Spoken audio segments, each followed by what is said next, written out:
को लेकर क्या हलचल है?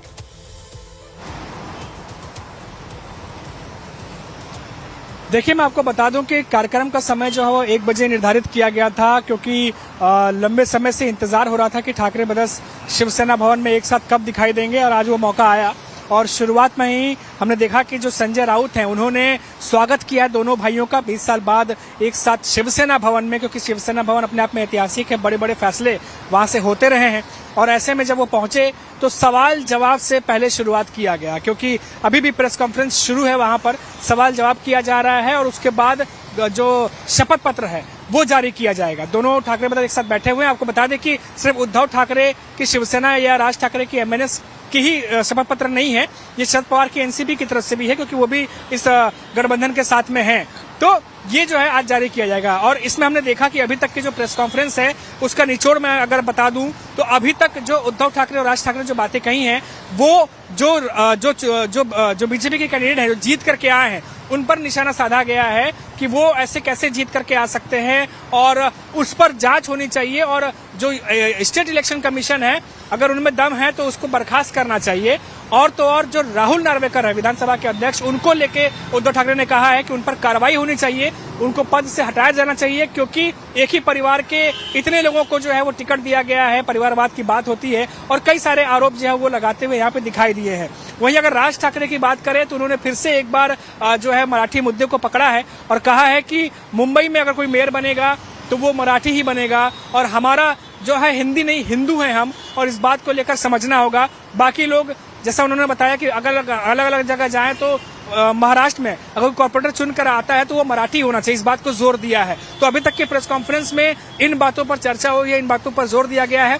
और एक बात बता दूं आपको कि उद्धव ठाकरे ने जो डेवलपमेंट का काम चल रहा है उन डेवलपमेंट के काम को लेकर के भी सवाल खड़े किए हैं, जो महायुति के राज में चल रहे हैं, डिले हो रहे हैं, ऊपर से कई सारे घपले के आरोप लगाए जा रहे हैं, कई सारे फंड को लेकर के आरोप लगाए गए हैं। तो अब ये तमाम चीजें जो है वो ठाकरे ब्रदर्स एक साथ बैठ करके जो प्रेस कॉन्फ्रेंस संबोधन किया जा रहा है उसमें बता रहे हैं। जी बिल्कुल मनीष, और दोनों भाई जब शुरुआत में साथ में आए थे, जब उन्होंने गठबंधन का ऐलान किया था तब भी कहा था कि महाराष्ट्र को वो उनको लगता है कि ठगा हुआ महसूस कर रहा है महाराष्ट्र, क्योंकि यहाँ लोगों के हितों का ध्यान नहीं रखा जा रहा है। अब क्योंकि मराठी इनके केंद्र में है तो इस मैनिफेस्टो में क्या कुछ खास हो सकता है, क्या एजेंडा हो सकता है, किस तरह की चर्चाएं चल रही हैं अंदर खाने की, कितनी बड़ी घोषणाएं आज हो सकती हैं?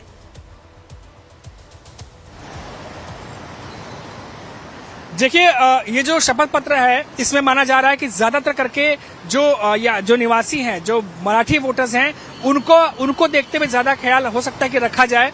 क्योंकि मैंने जैसे पहले भी जानकारी दी कि आदित्य ठाकरे और अमित ठाकरे जब एक साथ आए थे तो उन्होंने कुछ बातें बताई थी जो इस शपथ पत्र से जुड़ी हुई हैं, और उसमें उन्होंने बताया था कि किस तरीके से जो मुंबई के लोग हैं, जो जरूरतमंद हैं, उनको कैसे 10 रुपए में जो है वो थाली शुरू की जाएगी, सुबह का नाश्ता दोपहर खाना दिया जाएगा ताकि हर एक कोई भूखा ना रहे। दूसरा, 1500 रुपए की किस्त मासिक भत्ता दिया जाएगा 15 साल से लेकर 61 साल के महिलाओं के लिए जो कि पात्र हैं। वो पात्र कैसे होंगी, क्या कैटेगरी होगी, वो आज सामने आ जाएगा। तो इससे साफ तौर पर जाहिर है कि जो यहाँ के रहवासी हैं, उद्धव ठाकरे क्या कुछ कह रहे हैं, सुनवा देते अपने दर्शकों को। कहीं जगातला सगळ्यात बलवान नेता हिंदू हा देशावरती राज्य करतोय, त्यांच्या राज्यामध्ये आजही बांगलादेशी घुसतायत, रोहिंगे घुसतायत, आणि आपल्या महाराष्ट्रामध्ये हिंदू खतरे में है असं म्हणून मोर्चे काढावे लागतायत, तर हे अपयश कोणाचं? आणि मराठी माणसाबद्दल म्हणाल तर माझं सरकार पाडल्यानंतर ही जी परिस्थिती उभी राहिलेली आहे, मराठी माणसाचा पदोपदी अपमान होतोय, त्याला घर नाकारलं जातंय, त्याच्या आहारावरनं त्याला सुनावलं जातंय, हे सगळे गेल्या 2 वर्षात सुरू झाले। मी मुख्यमंत्री असताना मराठी सक्तीची केली होती, तो सुद्धा यांनी क्योंकि उद्धव ठाकरे इस वक्त बातचीत कर रहे हैं। मनीष, आप समझा सकते हैं हमारे दर्शकों काम हे पाडून ठेवलेले, ह्या अनेक गोष्टी तुम्हाला सांगता येतील, आणि हा सगळा काळ हा आता गेल्या 2 ते 3 वर्षातला आहे। उद्धव जी काल मुख्यमंत्री म्हणाले देखिए हिंदू धोख्यात आला है। उद्धव ठाकरे कह रहे हैं कि जो पश्चिम बंगाल में जिस तरीके से चीजें हो रही हैं और यहाँ पर दर्शाया जा रहा है कि हिंदू जो है वो खतरे में है, तमाम बातें वो रख रहे हैं। और जब वो सीएम थे तो उस समय क्या परिस्थिति थी, और वो कह रहे हैं कि पिछले 2-2.5 सालों में ये ज्यादा बढ़ा है। ममदानी त्यांनी उमर खालिदला सपोर्ट केला, आणि त्या उमर खालिदच्या सभेमध्ये जी मुंबईत होणार होती तिथे आदित्य ठाकरे आणि तुमच्या पक्षाची लोक गेलेली होती। मला असं वाटतं आहे की मुंबईचा सवाल पूछा जा रहा है, मुंबईचा न्यूयॉर्क देणार नाही, मुंबईचा भाजपचे मनीष, क्योंकि आप स्क्रीन पर लगातार लाइव हैं, जो भी आपको समझ में आ रहा है वो आप हमारे दर्शकों को बताते रहें, हिंदी में मला ट्रांसलेट करें। ऐकायला नाही आलं. माईक घे ना जरा. चाटम. उद्धवजी, मुंबईची निवडणूक आली. देखिए उनसे न्यूयॉर्क के मेयर को लेकर सवाल पूछा जा रहा है और जैसा कि बीजेपी के अध्यक्ष अमित साटम कह रहे थे कि मुंबई का न्यूयॉर्क नहीं होने देंगे, सुबह 6 बजे वो बोल रहे थे, उसी को लेकर सवाल पूछा गया होते त्याबद्दल आपल्याला काय वाटतं असं मी आपल्याला विचारतो. याचं कारण म्हणजे काल मुख्यमंत्री म्हणाले की मी मुंबईत वरून डोळे फाडून फाडून बघितली, कुठेही मला सरकलेली दिसली नाही.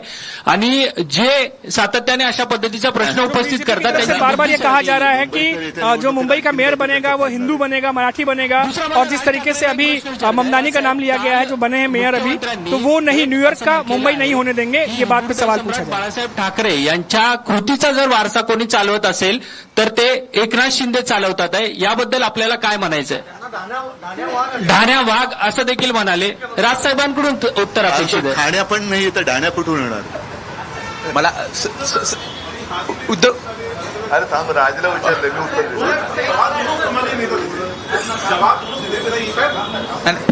देखिए अभी हल्के फुल्के सर सवाल ये है कि कई सारे अभी हाल ही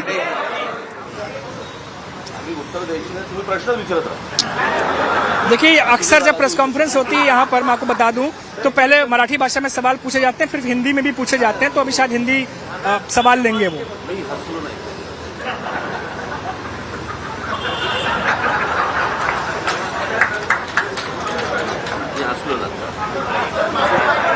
बाईकवर असा. मी तर शांतपणे हसलो. संजय राऊत जोरात हसले. हे त्याचं उत्तर.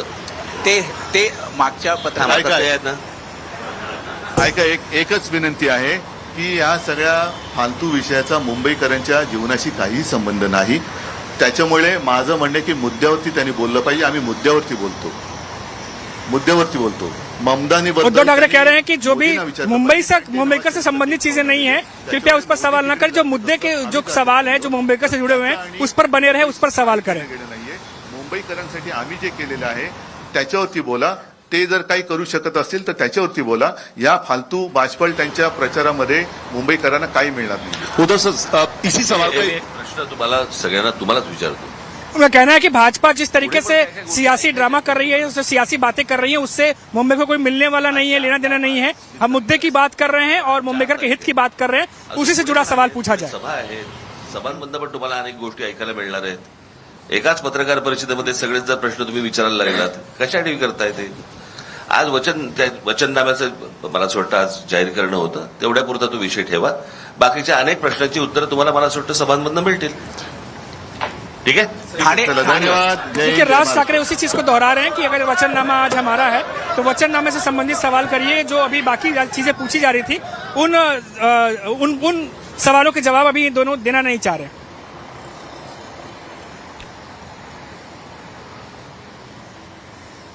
बिल्कुल मनीष, हालांकि मुझे लगता है कि प्रेस कॉन्फ्रेंस अब खत्म हो गई है और राज ठाकरे, उद्धव ठाकरे ने अपनी बात कह दी है, जो भी उन्हें कहना था. घोषणा पत्र को लेकर क्या जानकारी मनीष आपके पास है?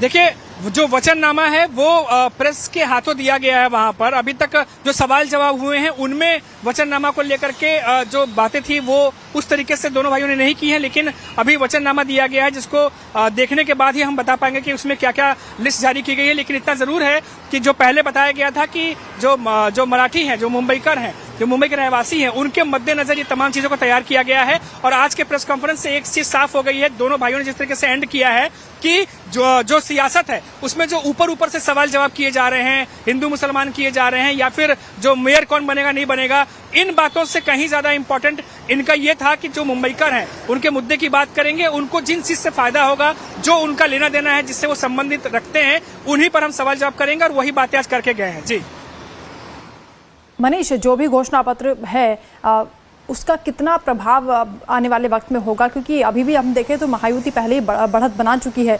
निर्विरोध 68 उनको जो पार्षद हैं वो मिल चुके हैं. ऐसे में किस तरह की स्थिति है महाविकास अघाड़ी के लिए और खासतौर से यहाँ राज ठाकरे, उद्धव ठाकरे के लिए? देखिए मैं आपको बता दूं कि पूरे महाराष्ट्र में, जैसा कि आपको पता है कि 29 महानगर पालिका पे चुनाव हो रहे हैं, कल्याण डोंबिवली और धुले वाला जो पनवेल का एरिया है वहां से बीजेपी के जो कैंडिडेट है वो जीत करके आए हैं 68। लेकिन अभी भी क्योंकि अकेले बीएमसी में आप सोचिए 227 सीटें हैं। अब 29 महानगर पालिका की हम बात कर रहे हैं तो टोटल कितनी सीटें होंगी? जैसे नागपुर में 150 के करीब है, जहां पर अभी मैंने बताया आपको कल्याण डोंबिवली वहां पर 130 से ज्यादा है। तो ऐसे बहुत सारी सीटें हैं जहां पर भी मुकाबला बाकी है। और खासतौर से बीएमसी की बात करें तो सबकी नजरें बीएमसी पर है क्योंकि सबसे अमीर महानगर पालिका है देश की। तो ऐसे में उद्धव ठाकरे, राज ठाकरे भी बीएमसी पे अपना ध्यान ज्यादा केंद्रित कर रहे हैं। जो रैलियां भी होने वाली हैं उसमें आप देखिए कि ज्यादातर रैलियां उनकी मुंबई की अलग अलग जगहों पर होने वाली है और मुंबई को सेंटर में रखते हुए उनकी पूरी स्ट्रेटेजी बनाई गई है। तो अभी हालांकि जो जीत कर आए हैं उन पर मैंने बताया आपको कि उद्धव ठाकरे का क्या कहना है कि उद्धव ठाकरे ने साफ कहा है कि उस पर जांच होनी चाहिए और जो स्टेट इलेक्शन कमीशन है उसको रद्द करना चाहिए, दोबारा चुनाव होने चाहिए। अगर दम है तो ये करें। और उन्होंने बोला कि इस पर केस करने कोई मतलब नहीं है, स्टेट इलेक्शन कमीशन को इस पर जो है एक्शन लेना चाहिए। जो राहुल नार्वेकर है उन पर सीधा एक्शन की बात वो कह चुके हैं कि इस पर कार्रवाई होनी चाहिए। जी, तो ये अभी तक की डिटेल थी, बाकी जैसे डिटेल आएगी हम आपके सामने रखते जाएंगे। ठीक है मनीष, बहुत शुक्रिया आपका तमाम जानकारी के लिए।